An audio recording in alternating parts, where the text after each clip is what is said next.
ओम शांति। आज 24 अप्रैल 2024 बाबा के महावाक्य हैं। मीठे बच्चे, तुम सवेरे अमीर बनते हो, शाम को फकीर बनते हो। फकीर से अमीर, पतित से पावन बनने के लिए दो शब्द याद रखो, मन मना भव, मध्याजी भव। प्रश्न है, कर्म बंधन से मुक्त होने की युक्ति क्या है? उत्तर है, पहला, याद की यात्रा तथा ज्ञान का सिमरण। दूसरा, एक के साथ सर्व संबंध रहे, अन्य कोई में भी बुद्धि न जाए। तीसरा, जो सर्वशक्तिमान बैटरी है, उस बैटरी से योग लगा हुआ हो, अपने ऊपर पूरा ध्यान हो, दैवी गुणों के पंख लगे हुए हों, तो कर्म बंधन से मुक्त होते जाएंगे। ओम शांति। बाप ने बैठ समझाया है। यह है भारत के लिए कहानी। क्या कहानी है? सुबह को अमीर है, शाम को फकीर है। इस पर एक कहानी है। सुबह को अमीर था। यह बातें जब तुम अमीर हो तब नहीं सुनते हो। फकीर और अमीर की बातें तुम बच्चे संगम युग पर ही सुनते हो। यह दिल में धारण करना है। बरोबर भक्ति फकीर बनाती है, ज्ञान अमीर बनाता है। दिन और रात भी बेहद का है। फकीर और अमीर भी बेहद की बात है, और बनाने वाला भी बेहद का बाप है। सभी पतितात्माओं के लिए एक ही बैटरी है, पावन बनाने की। ऐसे ऐसे टोटके याद रखो तो भी खुशी में रहेंगे। बाप कहते हैं, बच्चे, तुम सवेरे अमीर बन जाते हो, फिर शाम को फकीर बन जाते हो। कैसे बनते हो, यह भी बाप समझाते हैं। फिर पतित से पावन, फकीर से अमीर बनने की युक्ति भी बाप ही बतलाते हैं। मन मना भव, मध्याजी भव। यही दो युक्तियां हैं। यह भी बच्चे जानते हैं, यह पुरुषोत्तम संगम युग है। तुम जो भी यहाँ बैठे हो, गारंटी है तुम स्वर्ग के अमीर जरूर बनेंगे। नंबरवार पुरुषार्थ अनुसार। स्कूल में भी ऐसे होता है। नंबरवार क्लास ट्रांसफर होता है। इम्तिहान पूरा होता है तो फिर नंबरवार जाकर बैठते हैं। वह है हद की बात, यह है बेहद की बात।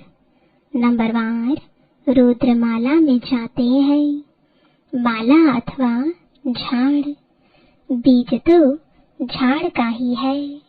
परमात्मा फिर मनुष्य सृष्टि का बीज है। यह बच्चे जानते हैं कि झाड़ वृद्धि को कैसे पाता है, पुराना कैसे होता है, आगे यह तुम नहीं जानते थे। बाप ने आकर समझाया है। अभी यह है पुरुषोत्तम संगम युग। अभी तुम बच्चों को पुरुषार्थ करना है। दैवी गुण के पंख भी धारण करने हैं। अपने ऊपर पूरा ध्यान देना है। याद की यात्रा से ही तुम पावन बनेंगे, और कोई उपाय नहीं। बाप जो सर्वशक्तिमान बैटरी है, उनसे पूरा योग लगाना है। उनकी बैटरी कभी ढीली नहीं होती। वह सतो रजो तमो में नहीं आते, क्योंकि उनकी सदा कर्मातीत अवस्था है। तुम बच्चे कर्म बंधन में आते हो। कितने कड़े बंधन हैं। इन कर्म बंधनों से मुक्त होने का एक ही उपाय है, याद की यात्रा। इसके सिवाय और कोई उपाय नहीं। जैसे यह ज्ञान है, यह भी हड्डियां नर्म करता है। यूं तो भक्ति भी नर्म बनाती है। कहेंगे यह बेचारा भक्त आदमी है, इनमें ठगी आदि कुछ भी नहीं है। परंतु भक्तों में ठगी भी होती है। बाबा अनुभवी है। आत्मा शरीर द्वारा धंधा धूरी करती है, तो इस जन्म का भी सब कुछ स्मृति में आता है। 4-5 वर्ष की आयु से अपनी जीवन कहानी याद रहनी चाहिए। कोई 10-20 वर्ष की बात भी भूल जाते हैं। जन्म जन्मांतर का नाम रूप तो याद नहीं रह सकता। एक जन्म का तो कुछ बता सकते हैं, फोटो आदि रखते हैं। दूसरे जन्म का तो पता नहीं रह सकता। हर एक आत्मा भिन्न नाम रूप देश काल में पाठ बजाती है। नाम रूप सब बदलता रहता है। यह तो बुद्धि में है, कैसे आत्मा एक शरीर छोड़ फिर दूसरा लेती है। जरूर 84 जन्म, 84 नाम, 84 बाप बने होंगे। अंत में फिर तमो प्रधान संबंध हो जाता है। इस समय जितने संबंध होते हैं उतने कभी नहीं होते हैं। कलयुगी संबंधों को बंधन ही समझना चाहिए। कितने बच्चे होते हैं, फिर शादी करते हैं, फिर बच्चे पैदा करते हैं। इस समय सबसे जास्ती बंधन है चाचे मामे काके का। जितने जास्ती संबंध उतने जास्ती बंधन। अखबार में पढ़ा 5 बच्चे इकट्ठे जन्मे, पांचों ही तंदुरुस्त है। हिसाब करो कितने ढेर संबंध बन जाते हैं। इस समय तुम्हारा संबंध सबसे छोटा है। सिर्फ एक बाप से सर्व संबंध है। दूसरा कोई से भी तुम्हारा बुद्धि योग नहीं है, सिवाय एक के। सतयुग में फिर इससे जास्ती है। हीरे जैसा जन्म तुम्हारा अभी है। हाईएस्ट बाप बच्चों को एडॉप्ट करते हैं। जीते जी गोद में जाना वर्षा पाने के लिए स्वभी ही होता है। तुम ऐसे बाप की गोद में आए हो जिससे तुमको वर्षा मिलता है। तुम ब्राह्मणों से ऊंच कोई है नहीं। सबका योग एक के साथ है। तुम्हारा आपस में भी कोई संबंध नहीं। बहन भाई का संबंध भी गिरा देता है। संबंध एक से होना चाहिए। यह है नई बात। पवित्र होकर वापस जाना है।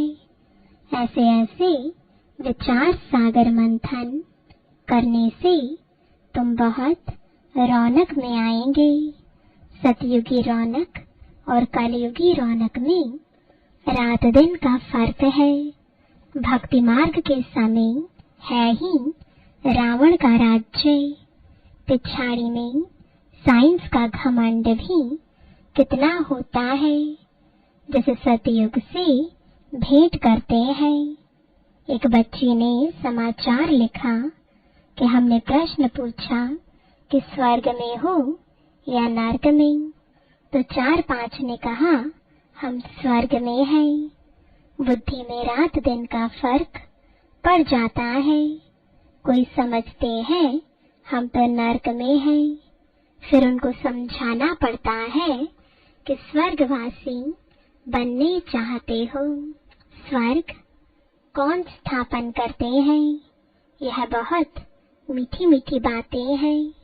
तुम नोट करते हो, परंतु वह कॉपी में ही नोट्स रह जाते हैं, समय पर याद नहीं आते।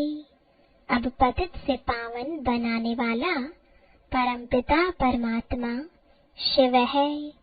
वह कहते हैं, मामेकम याद करो तो पाप कट जाएंगे। याद में कोई तो आमदनी होगी ना। याद की रस्म अब निकली है। याद से ही तुम कितने ऊंच स्वच्छ बनते हो। जितनी जो मेहनत करेगा उतना ऊंच पद पाएगा। बाबा से भी पूछ सकते हो।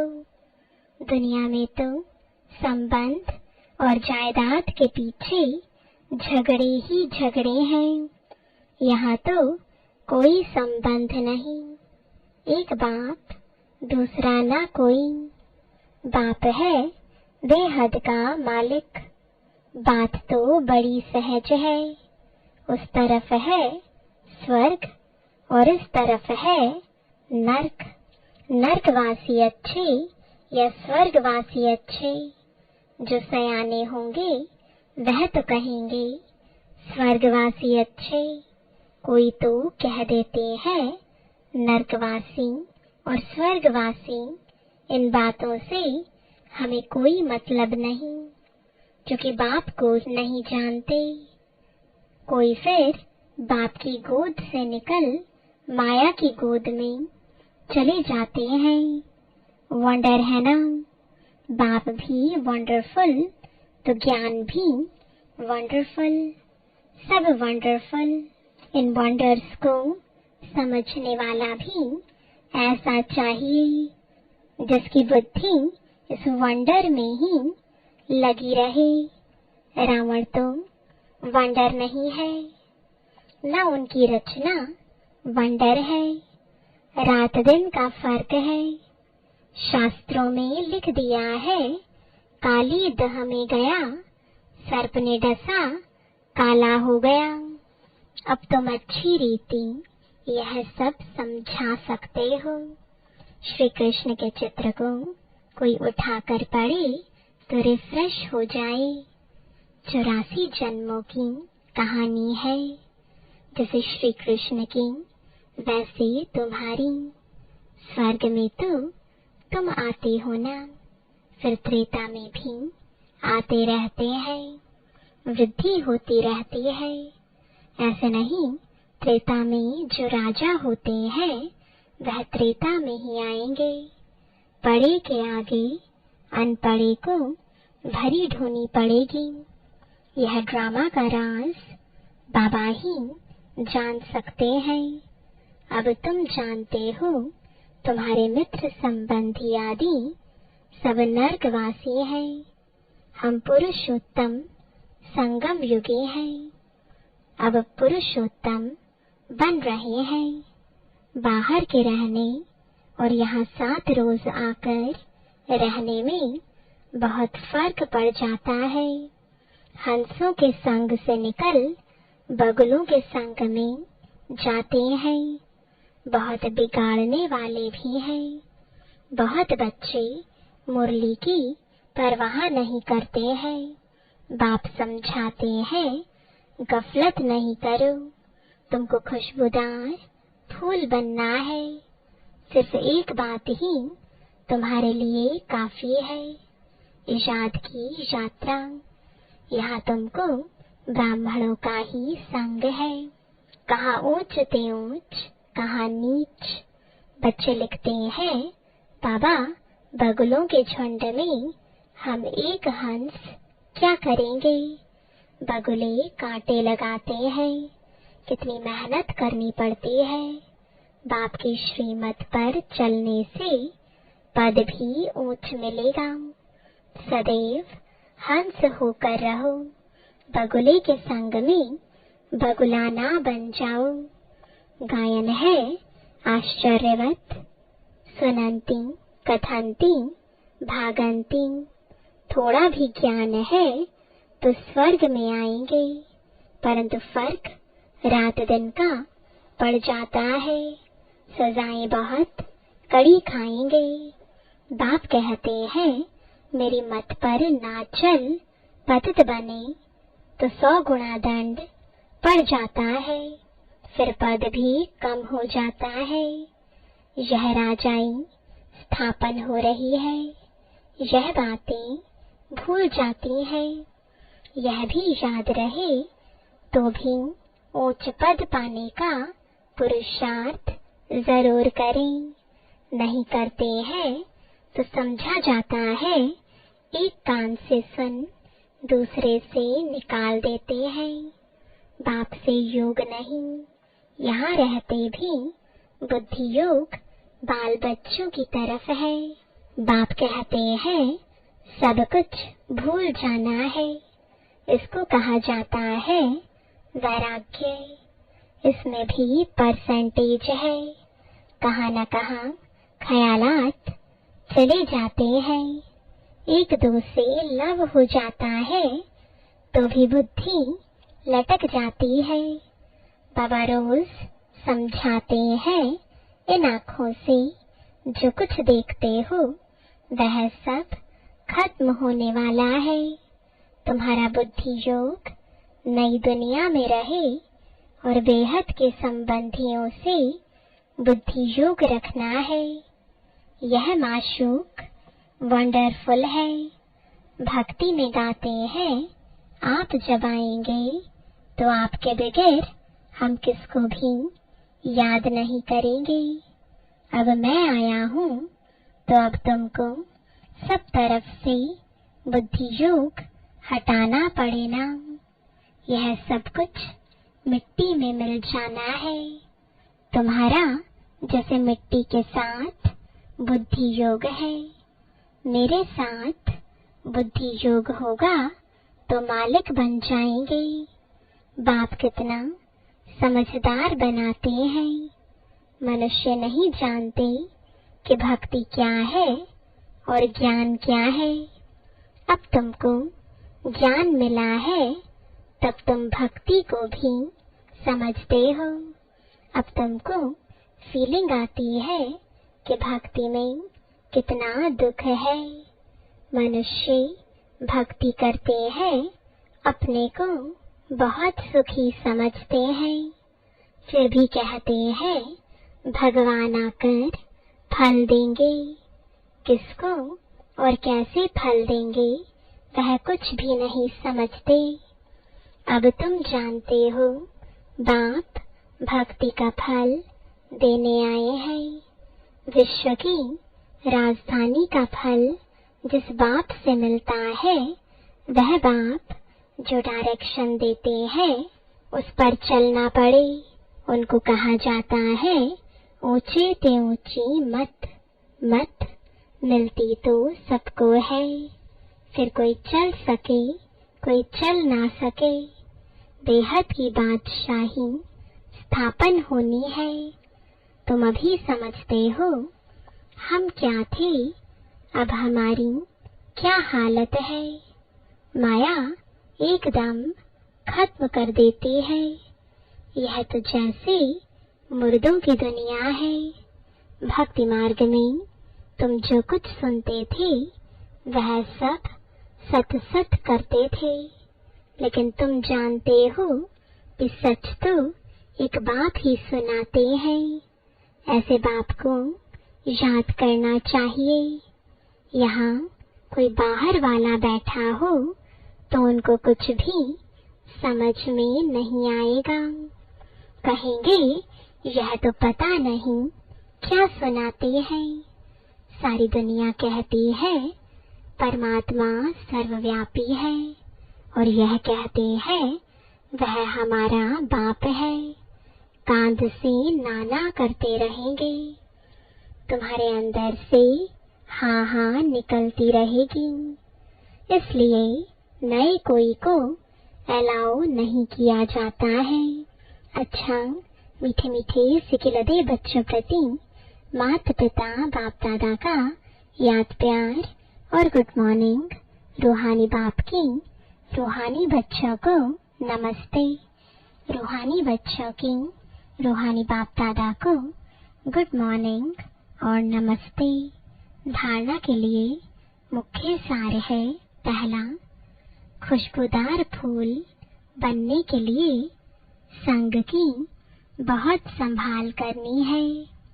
हंसों का संग करना है, हंस होकर रहना है।